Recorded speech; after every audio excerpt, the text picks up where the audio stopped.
নাম ধরে বলতে বলবেন। উনার হারার যন্ত্রণা উনি এখনো ভুলতে পারছেন, কিন্তু উনাকে যতদিন বেঁচে থাকবেন শুনতে হবে শুভেন্দুর কাছে হেরেছি হেরেছি। এটা আর্তনাদ, এটা অভিযোগ নয়, এটা মমতা ব্যানার্জির আর্তনাদ। আপনি মেইন লোককে খুন করেছেন বলছেন, নন্দীগ্রামে কতটা গুন্ডাগিরি করেছে। উনার এটা আর্তনাদ, উনার আর্তনাদ, উনি কিছু করতে পারবেন না। নন্দীগ্রামে আজকে উনার পার্টিকে চুবিয়েছিল, লজ্জা লাগে না? 120টা বুথে এজেন্ট দিতে পারেননি শাসক দল, 15টা আইপিএস পাঠিয়েছিলেন, বড় একটা ভাড়িতে রসগোল্লা নিয়ে বাড়ি এসেছেন। মুখ্যমন্ত্রী বলছেন যে 8 থেকে 10টা বুথ নিয়ে দাদা একটু দাঁড়িয়ে ওটা নিয়ে কি দিল্লি হবে? এই দিল্লি 400 এমপি নিয়ে দেখবি আর জ্বলবি লুচির মতো খুলবি। আপনি জানেন এই বাংলায় প্রার্থিত প্রতিপক্ষ নেই, আর বিজেপি ছাড়া মাননীয় মুখ্যমন্ত্রীর প্রতিপক্ষ কারা? বিচারপতিরা। তার প্রতিপক্ষ কারা? সাধু সন্ত সন্ন্যাসীরা। রামকৃষ্ণ মিশন আমাদের মনের মণিকোঠায়, ভারত সেবাশ্রম সংঘ আমাদের মনের মণিকোঠায়, ইস্কনের তো লাখো লাখো সদস্যরা। কেন আক্রমণ করতে হয় তাদের? সাধুদের আক্রমণ কেন? আমার সঙ্গে রামকৃষ্ণ মিশনের অত্যন্ত নিবিড় যোগাযোগ। তারা তো ভোটও দেন না, ভোটার লিস্টে নামও তোলেন না। আর কি করে ভাববেন তৃণমূলীরা যে সাধুরা অসাধুদের হয়ে প্রচার করবে বা তাদের কথা বলবে? এটা কখনো হয়? আর আজকে অন্যদিকে ভরতপুরে দাঁড়িয়ে তৃণমূলের বিধায়ক হুমায়ুন কবির, এটা শুনতে হবে বাংলায়, এটা ভারতবর্ষে শুনতে হবে, এবং তার জন্য তাকে অ্যারেস্ট করা হবে না, শাসক দল তাকে রেপ্রিমেন্ড করবে না, মুখ্যমন্ত্রী তাকে রেপ্রিমেন্ড করবেন না, ভৎসনা করবেন না। কি বলেছেন?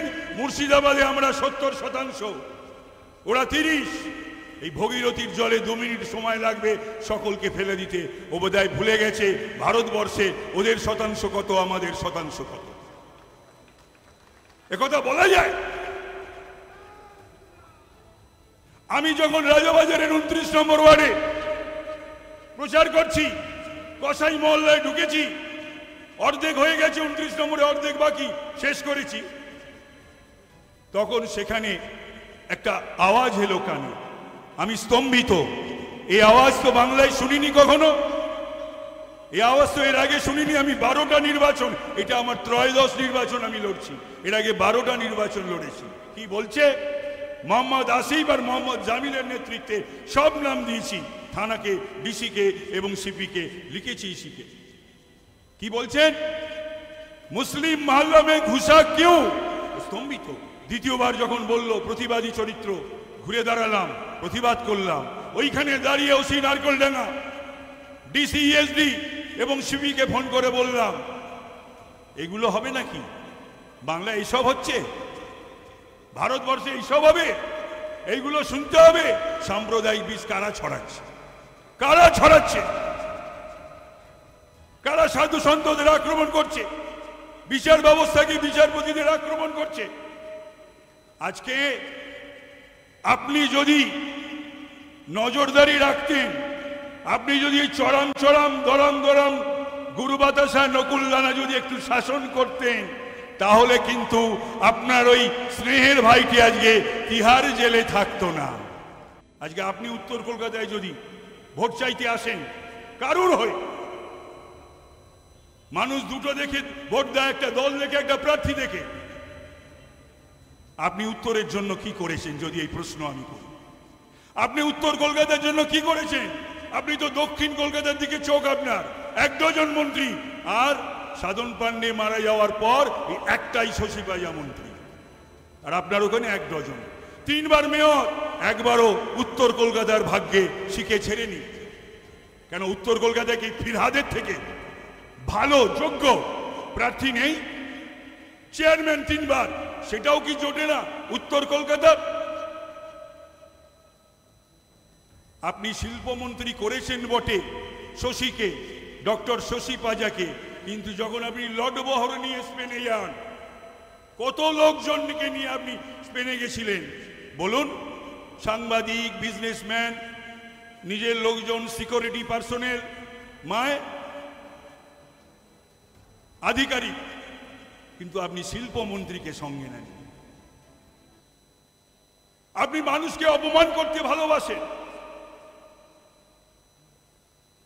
মানুষকে, আপনার এটা একটা ভাইকারিয়াস প্লেজার, আপনি ফিল করেন, এনজয় করেন, আপনার একটা স্যাডিস্টিক অ্যাপ্রোচ আছে। আপনি চিফ সেক্রেটারিকে ধমকে দিচ্ছেন বিডিওর সামনে, ডিজিকে ধমকে দিচ্ছেন কনস্টেবলের সামনে, এসপিকে ধমকে দিচ্ছেন দারোগার সামনে, হোম সেক্রেটারিকে ধমকে দিচ্ছেন এসডিওর সামনে, আর সেটা দেখানো হচ্ছে টিভির পর্দায়। প্রশাসন থাকে এভাবে? আপনি মন্ত্রীকে ধমকে দিচ্ছেন কেরানির সামনে। প্রশাসন থাকে, প্রশাসনের বাঁধনি থাকে। বাংলার মানুষ এবার আপনাকে চিনে ফেলেছে, জেনে গেছে। আপনি লোককে বলেন অনেক কিছু। আপনি বলুন তো, ইন্ডির নামকরণ আপনি করতে খুব ভালোবাসেন, পারেনও। ইন্ডির নামকরণটা করে তার পিন্ডি চটকে দিলেন কেন? অবস্থানটাকে আপনি থাকেন না কেন? আপনি লোককে বলেন, তৃণমূলী বন্ধুদের বলবো, কতবার হয়েছে ইন্ডিয়া আর ইউপিএ, কতবার হয়েছে কংগ্রেস আর বিজেপি? বিজেপিকে গাল দিচ্ছেন আপনি। বিজেপি যদি না থাকতো এই তৃণমূল আজকে এই জায়গায় আসতে পারতো, আপনি এই জায়গায় আসতে পারতেন। অটল বিহারী বাজপেয়ী সরকারি ক্ষমতা, রাজনৈতিক ক্ষমতা কি দেয়নি? বিজেপি না থাকলে আপনি এই জায়গায় আসতে পারতেন। আপনি আজও যে রেলের কাজকর্মের কথা বলেন, কার দৌলতে, কাদের আমলে? আপনি যাকে যা খুশি তাই বলে। আমাকে প্রতিপক্ষ হিসেবে দেখতে পাচ্ছেন না প্রার্থী। আমার বাড়ি কটা বাড়ি পরে মুখ্যমন্ত্রী মিটিং করে এলেন। আমার বাড়ি 105, মিটিং হলো 123-এ। আপনারা তো জানেন। আশা করেছিলাম যে কিছু রাজনৈতিক এবং নির্বাচনী বক্তব্য পাবো, পাইনি। কিছু মন্ত্রতন্ত্র বললেন, এগুলো সব ভুলভাল। না, সেটাতে আমি যাচ্ছি না, সেটাতে আমি যাচ্ছি না। সে কি ছিল না ছিল, যারা জানার তারা জানে। আমি সেসবে যাচ্ছি। লোক এখন থাকবে কেন? মানুষ তৃণমূলের সঙ্গে থাকবে কেন? গুটি কয়েক যারা ধান্দাবাজ, স্বার্থান্বেষী, যাদের স্বার্থ রয়েছে, ধান্দা রয়েছে, যেটা না করলে নয়, যাদের, তারা থাকবে, তারা রয়েছে। তাছাড়া তো আর কারুর থাকার কথা নয়। যদি কেউ সমাজকর্মী হয়, রাজনৈতিক কর্মী হয়, বাংলাকে ভালোবাসে, গণতন্ত্রকে শ্রদ্ধা করে ভালোবাসে, তারা কেন থাকবে তৃণমূলের সঙ্গে? আপনি বলুন। খালি বলছে লক্ষ্মীর ভান্ডার, ভাঁট ফাঁড় হেঁকেছে। আরে ভাই, লক্ষ্মীর ভান্ডারের কথা বলছো, নিজের ভান্ডারদের কথা বলো। কাউন্সিলরদের ভান্ডার, এমএলএদের ভান্ডার সবাই নয়, এমপিদের ভান্ডার, মন্ত্রীদের ভান্ডার। 500 টাকাটাকে 1000-1200 হয়েছে। হ্যাঁ, আর তাদের তো 500 কোটি, 1000 কোটি, 1200 কোটির নিচে নয়। সেই ভান্ডারের কথা তো বলছেন না। আমি মা বোনেদের উদ্দেশ্যে বলবো, চারণ কবি মুকুন্দ দাস স্বাধীনতা একটা গান গেয়েছিলেন, ছেড়ে দাও রেশমি চুরি বঙ্গনারী, কবু হাতে আর পড়ো না, জাগো গো ও জননী ও ভগিনী, মোহের ঘুমে আর থেকো না। আপনার ভবিষ্যৎটা ভাবুন, আপনার সন্তান সন্ততিদের ভবিষ্যৎটা ভাবুন। সম্ভ্রম আগে, সন্দেশকালীর মা বোনেদের ইজ্জত সম্ভ্রম আগে না আপনার লক্ষ্মীর ভান্ডার হবে। আপনাকে দিয়ে এই লক্ষ্মীর ভান্ডারের মোহগ্রস্ত করে তারা নিজেদের ভান্ডারটাকে কি করেছে ভাবুন একবার। যেখানে হাত দিচ্ছেন, একটা স্লোগান আমি শুনছিলাম, লজ্জা লাগে, বয়স হয়েছে তো, বাচ্চা বাচ্চা ছেলেরা সব স্লোগান দিচ্ছে, বড় বড় নেতাদের ছোট ছোট গার্লফ্রেন্ড।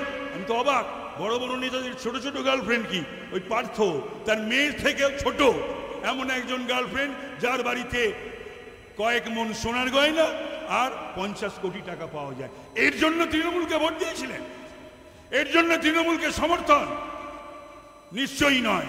তাই যদি বাংলাকে ভালোবাসে, গণতন্ত্রের প্রতি শ্রদ্ধা থাকে, আর এই লুম্পেন লুটেরেরা লুট করে বেড়াচ্ছে, এই শেখ শাহজাহান মুক্ত বাংলা যদি করতে চান, জাহাঙ্গীর মুক্ত বাংলা যদি করতে চান, আরাবাল মুক্ত বাংলা যদি করতে চান, হুমায়ুন কবির মুক্ত বাংলা যদি করতে চান, উত্তম সর্দার, শিবু হাজরা মুক্ত যদি বাংলাকে করতে চান, বাংলায় যদি শান্ত পরিবেশ করতে চান, বাংলায় শিল্প নেই, চাকরি নেই, পরিযায়ী শ্রমিক। একটা কমিটি হয়েছে জানেন কিছুদিন আগে, গভর্নমেন্ট একটা কমিটি করেছে পরিযায়ী শ্রমিকের। তাহলে বুঝতে পারছেন না পরিযায়ী শ্রমিকের সংখ্যাটা কোথায় গিয়ে দাঁড়িয়েছে। তাই আমি বলবো যে প্রার্থীকে তো দেখা পান না, প্রার্থী দেখা দেনও না। প্রার্থী 5 বছরে একটা প্রশ্নও কিন্তু উত্তর কলকাতার জন্য করেনি, একটাও। 2, 3, 4 নয়, পার্লামেন্টে একটাও প্রশ্ন করেনি। এমপিদের টাকা 10 বছর খরচা করতে পারিনি। 14 থেকে 19 2,41,00,000 টাকা, 19 থেকে 24 2,79,00,000 টাকা। এবং নিন্দুকেরা বলে ও কথা বলবে কি করে, ও বেলটা কেটে যাওয়ার ভয়তে ও মুখ খোলে না পার্লামেন্টে। একটা সাংসদ নয় জেলে, নয় বেলে, নয় হাসপাতালে। এখনো সে হাঁটতে টাটতে পারে না, ঠিক মতন প্রচার করতে পারছে না গরমে। দুজনই আমার প্রতিপক্ষ। আমার থেকে একজন 12 বছরের বড়, একজন 14 বছরের বড়। ভালো থাকুক, করে সুস্থ থাকুক, শান্তিতে থাকুক, কিন্তু এই শরীর নিয়ে। আর নিজেই তো বেল পেয়েছিলেন সিএ প্যাঙ্ক্রিয়াস, এই সার্টিফিকেট দিয়ে, মানে ক্যান্সার প্যাঙ্ক্রিয়াস। প্যাঙ্ক্রিয়াস আমাদের দেহে সবচেয়ে সেন্সিটিভ অর্গ্যান। আর আমি ইদানিংকালে যা শুনছি আমি বলতে চাই না। সেই অবস্থায় একটা মানুষ কখনো মানুষের পরিষেবা দিতে পারে না। ছোটাছুটি করা, ফিজিক্যাল ওয়ার্ক, ব্রেন ওয়ার্ক, এগুলো করতে গেলে একটা বয়সের দরকার পড়ে। তাই নবীন প্রবীণ প্রশ্ন আমি সবসময় নবীনদের দিকে ছিলাম, নবীনদের দিকে আজও আছি, আগামী দিনেও থাকবো। শুধু নবীনদের কথা নেই পিরি, নবপ্রজন্মের কথা বলবো। আমি নবপ্রজন্মকে বলবো, আপনারা সকলে আমাকে সমর্থন করবেন, আমাকে ভোট দেবেন। আমি আপনাদের সকলকে, আবাল বৃদ্ধ বনিতাদের বলছি যে আপনারা 1 জুন আপনার নির্দিষ্ট সময় যখন খুশি তখন গিয়ে, বন্দোবস্ত থাকবে, ডিটেইলে বলবে শুভেন্দু অধিকারী আমাদের বাংলার বিরোধী দলনেতা। আর আমি শুধু পুলিশকে 2টো কথা বলে যাব। আমি বহু বছর ধরে আমি পুলিশ ঘাটাঘাটি করছি, জানি। শুধু বলবো, কারুর কথা শুনবেন না, বিবেকের কথা শুনুন। কনসায়েন্স পারমিট যদি না করে সে কাজ করবেন না। উর্দিকে সম্মান দিন প্রথম, তারপরে কাউকে সম্মান দেবেন।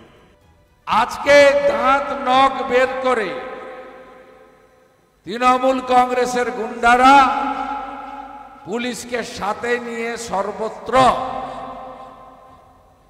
গণতন্ত্রকে ধ্বংস করার জন্য যা যা করার চেষ্টা করেছে। তাহলে কি আপনি ভাবছেন যে আমরা হেরে যাব? না, আমরা মাটি কামড়ে গত 72 ঘন্টা পড়ে থেকে আজকে সব আসনে তৃণমূল কংগ্রেসকে হারিয়ে আমি আপনাদের এখানে এসেছি।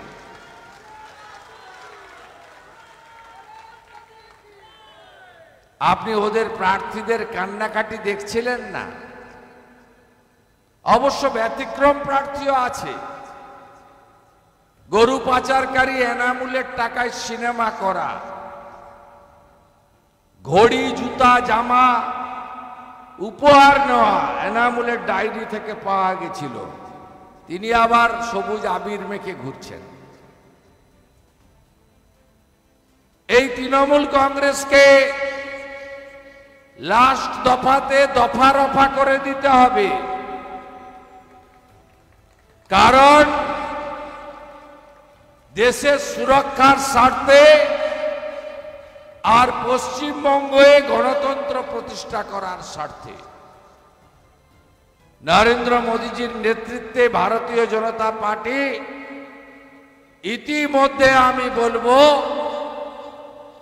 350-র কাছাকাছি আসন ইতিমধ্যে পেয়ে গেছে।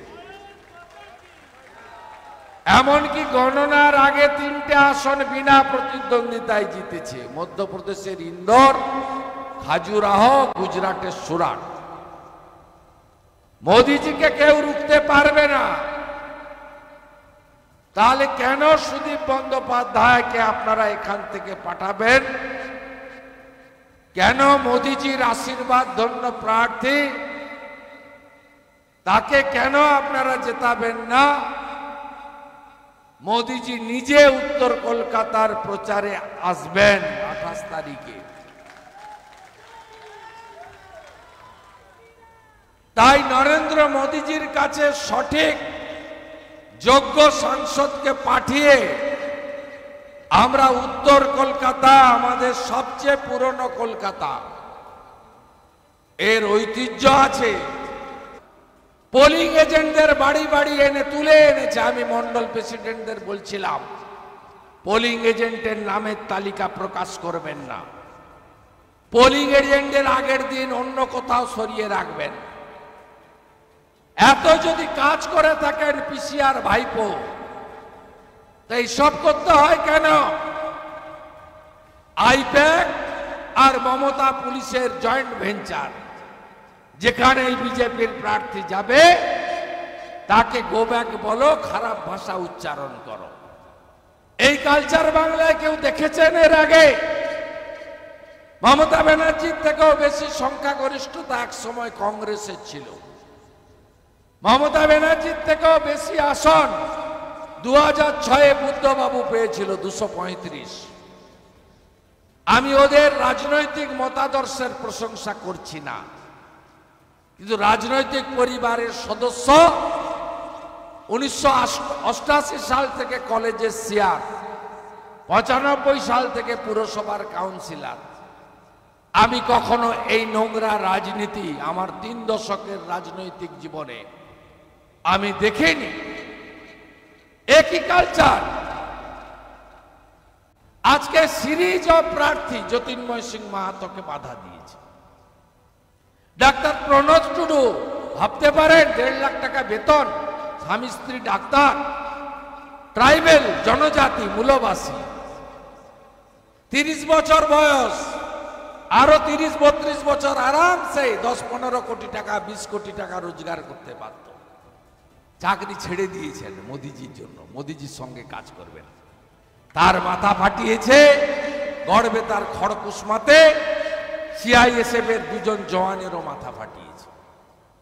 অগ্নিমিত্রা পালকে বাধা দিয়েছে, জাস্টিস অভিজিৎ গাঙ্গুলিকে বাধা দিয়েছে, একটা নির্দিষ্ট সম্প্রদায়ের কিছু গুন্ডাকে দিয়ে। ওই সম্প্রদায়ের সবাই খারাপ আমি বলি না। এই যে মডেল, শকত মোল্লা শাহজাহানদের মডেল, এই মডেল পশ্চিমবঙ্গের গণতন্ত্রের পক্ষে খুবই বিপজ্জনক। এত রাজ্যে ভোট হয়, কোথাও দেখেছেন ভোটে সন্ত্রাস, গণনায় সন্ত্রাস, গণনার পরবর্তী সন্ত্রাস? 2021 সাল থেকে ভারতবর্ষে 15টা রাজ্যে ভোট হয়েছে।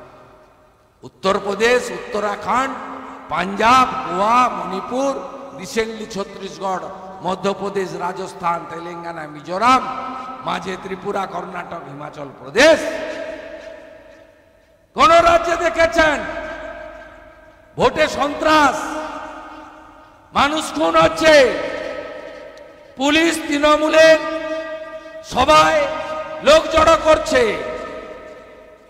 এই কদিন আগে বউবাজারে সভা করলো তৃণমূল নেতাই, আমাকে রাত্রে মোবাইল করে বলল যে যা পুলিশ তার থেকে লোক হাফে রকম। এত পুলিশ নির্ভর এবং পুলিশকে ব্যবহার করা। এই বিনীত গোয়েল এখানকার সিপি, তিনি তো কালী পুজোর দিন মমতা ব্যানার্জির বাড়িতে জুতো আর মোজা খুলে পরিবেশনের কাজ করেন। কলকাতা পুলিশের এসপি ছেলেদের নিয়ে যাওয়া হয় অনিচ্ছা সত্ত্বেও, উপায় নেই, কালিম্পং পাঠিয়ে দিবে, দার্জিলিং পাঠিয়ে দিবে। তারা সবাই কোমরে গামছা বেঁধে সিভিল ড্রেসে নোংরা ফেলার যে গাড়ি কর্পোরেশনে, তাতে খাওয়ারের প্যাকেট তুলে তুলে নিয়ে বিতরণের কাজ করে। ওরাই ছবি তুলে আমাকে পাঠায় আর আমি টুইট করে দিই, মুখ দেখাতে পারে না পরের দিন বাজারে। এইভাবে পুরো সিস্টেমটাকে নষ্ট করে দিচ্ছে পিসি ভাইপো। আমরা ভিতরে ছিলাম, তাপসদা রিসেন্টলি ছেড়েছেন, আমি অনেক আগে ছেড়েছি, 3.5 বছর আগে, সঙ্গেও 21 বছর ছিলাম। এ কোনো রাজনৈতিক দল নয়, এটি একটি কর্পোরেট কোম্পানি, এখানে সবাই কর্মচারী, গ্রেড আছে, কেউ কন্ট্রাকচুয়াল, কেউ ক্যাজুয়াল, কেউ গ্রুপ ডি, কেউ গ্রুপ সি, কেউ গ্রুপ বি, কেউ গ্রুপ এ। মালিকের নাম মমতা ব্যানার্জি, ম্যানেজিং ডাইরেক্টরের নাম উনার আলালের দুলাল ভাইপো অভিষেক ব্যানার্জি। ঠিক যেমন CSC Ramanath Goenka chairman, Sanjiv Goenka MD, এখন সঞ্জীব গোয়েঙ্কা চেয়ারম্যান, তার ছেলে এমডি। গণতন্ত্রের পক্ষে ভীষণ বিপজ্জনক। কোপারেটিভের ভোট বন্ধ, কলেজ ইউনিভার্সিটির ছাত্র সংসদের ভোট বন্ধ। আমরা তো কলেজ থেকে উঠে এসেছি ক্লাসে ক্লাসে ডায়াসিন করে। সিপিএম 1 টাকা 50 পয়সা ট্রাম বাসে ভাড়া বাড়িয়ে দিলে রাস্তায় নেমে পড়তাম।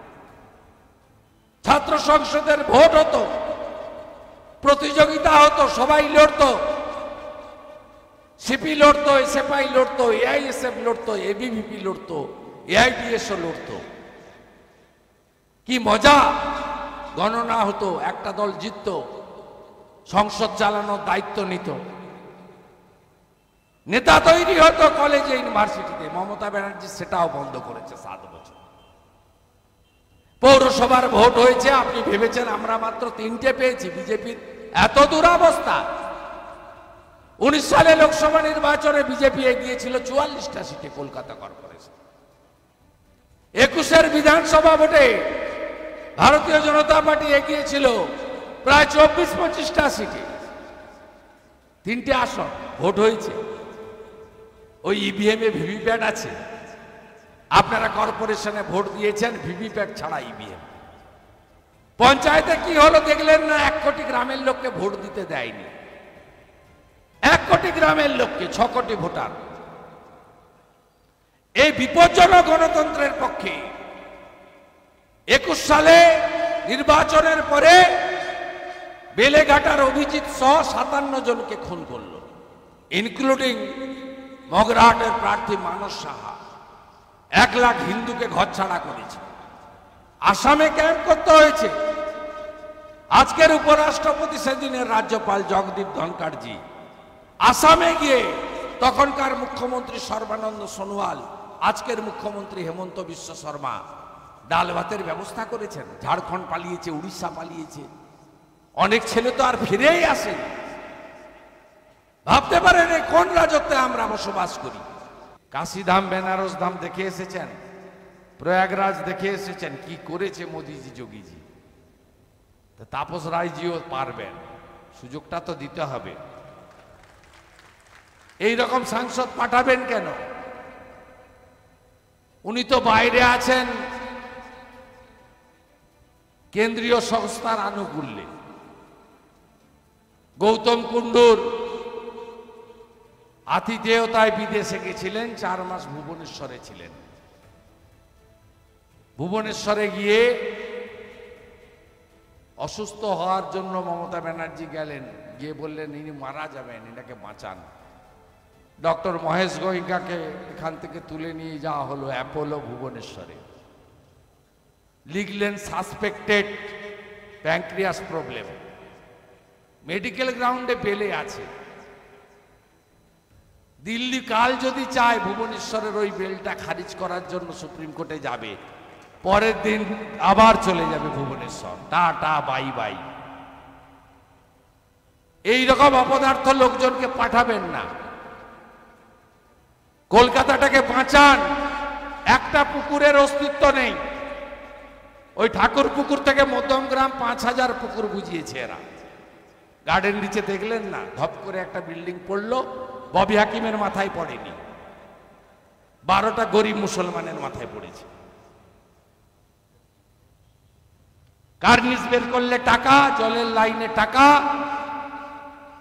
বাড়ির জানলা লাগালে টাকা, জানলা খুললে টাকা। 3 জন টাকা তোলে, ছোট প্রমোটার, কাউন্সিলর আর থানার ওসিআইসি ত্রয়ী। আর এই যে অটো দেখছেন না, মাথায় সব ঝান্ডা, আমাকে চোখ মারে, আমি যাতায়াত করি তো, বলে চুপচাপ পদ্মে ছাপ। বলে বলে 50,000 টাকা দিয়ে চান্স পেয়েছি দাদা, যাব কোথায়, তাড়িয়ে দেবে। এদিকে আশুতোষ আছে, ওদিকে শান্তিকুণ্ড আছে। ছোট ছোট মনসবদার এই ভোটের দেখবেন 3 দিন আগে থেকে ভয় দেখাবে, ভোট দিতে যাবি না, অনেক কিছু করবি না। আর এই বেলেঘাটাতে কি করে আমি জানি, তালা লাগায় হাই রাইজ বিল্ডিং এ, নন বেঙ্গলি লোকেদের ভোট দিতে আটকায়। এবারে পারবে না। ভোট দেবেন তো? মোদিজির র্যালিতে সবাই যাচ্ছেন তো? আমি আবার দুবার আসবো, 27 তারিখ রাতে আসবো শিলপাড়াতে, আর 30 তারিখ বেলেঘাটাতে আরেকবার হাঁটবো। কত মস্তান আছে। আর সাবধান করে দিয়ে গেলাম জীবন শাহ, রাজু নস্করদের সাবধান করতে এসেছি। যা বলি তাই করি তো। বীরভূমে গিয়ে বলেছিলাম কেষ্টগণ, হাবড়ায় গিয়ে বলে এসেছিলাম বালু এবার তোমার পালা, বসিরহাট সন্দেশখালীতে গিয়ে বলে এসেছিলাম শাহজাহান তুমি প্রস্তুত হও। এখানেও বলে গেলাম 1 তারিখে গোলমাল করবেন, জীবনবাবু, রাজু বাবুরা ব্যাগ গুছিয়ে রাখবেন। ভালো থাকবেন। জয় শ্রীরাম।